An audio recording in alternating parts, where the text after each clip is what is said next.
আমি না, দেখো এই যে এই যে এই যে দুই শয়তান খাটের নিচে, বেশি তার বেশি গরম লাগছে, খাটের নিচে ডুগা ঘুমাই দিচ্ছে। জ্যাম জ্যাম, গরম লাগছে।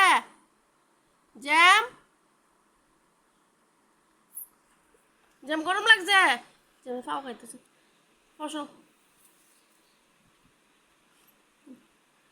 প্রত্যেকের গরম লাগছে। হ্যাঁ, খাটের নিচে ডুগা ঘুমাই দিচ্ছে দুই শয়তানে।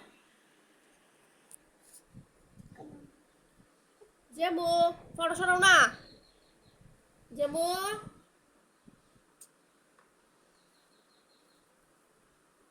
যেমন গরম লাগছে, খাটের নিচে ডুগা ঘুমাই দিচ্ছে। কার কার বাড়ি তেমন আছে খাটের নিচে ডুগা ঘুমাই থাকে গরম লাগলে? আমরা বাড়ি মহারাজ খাটের নিচে। এই যে ছোট মহারাজ, এই যে বড় মহারাজ।